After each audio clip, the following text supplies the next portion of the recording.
नाज़रीन, सिंध जी दिल कराची में वाक़ Abdullah Shah Ghazi cot A block जा जेके रवासी आहिनि उहे गुज़िरियल 1 महीने खां सरापा एहतजाज बणियल आहिनि। हिन ॻोठ खे इंक्रोचमेंट पारां मिसमार कयो वियो।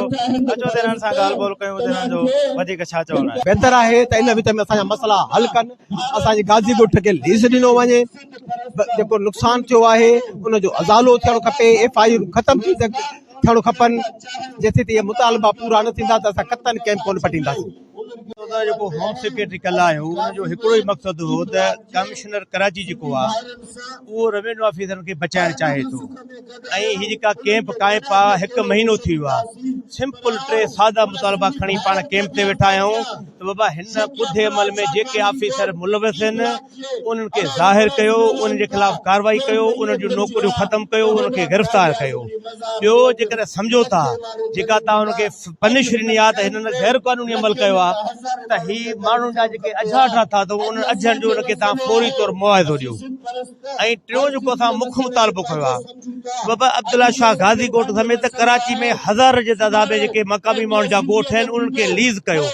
वॾे वज़ीर ई नोटिस वरितो हुयो ऐं उन जे बुनियाद ते कुझु अहलकार सस्पेंड बि थिया हुया, पर अॼु ॾींहं ताईं जेके असांखे इतलाह आहिनि त उन्हनि खे नाले तौर ते मुअतल कयो वियो आहे। बाक़ी हू पंहिंजे दफ़्तरनि में पंहिंजे टेबल ते वेही साॻा ई कम जारी रखी वेठा आहिनि। सिंधी माण्हू निधण का आख़िर छो आहिनि?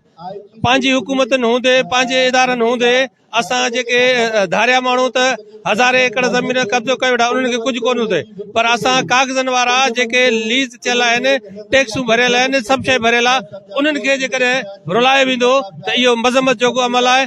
बिल्डर माफिया जी चुर्च ते कहिड़ी कार्रवाई कई वई आहे। सिंध जे न्याणनि ते आंसू गैस जा गोला ऐं फायरिंग करे उन्हनि खे ज़ख़्मी कयो वियो। कुझु घर जेके मिसमार कया विया उन्हनि जी मज़म्मत थो करियां ऐं सिंध हुकूमत खां आला इदारनि आला अदालतुनि खां इहा घुर था करियूं असीं त अब्दुल्ला शाह गाज़ी ॻोठ ते जेका कार्रवाई थी आहे ऐं बिल्डर माफिया ते जिन इदारनि रेवेन्यू एंटी इंक्रोचमेंट ऐं इलाक़ाई पुलिस उन्हनि जे ख़िलाफ़ फौरी तौर ते पंहिंजो कानूनी कार्रवाई कई वञे। ॻोठाणा अॼु बि परेशान आहिनि त आख़िर इंसाफ़ में देरि छो थी थिए।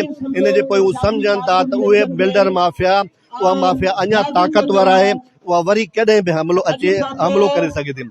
इन करे CM सिंध खां IG सिंध खां ही मुतालबो कंदुसि त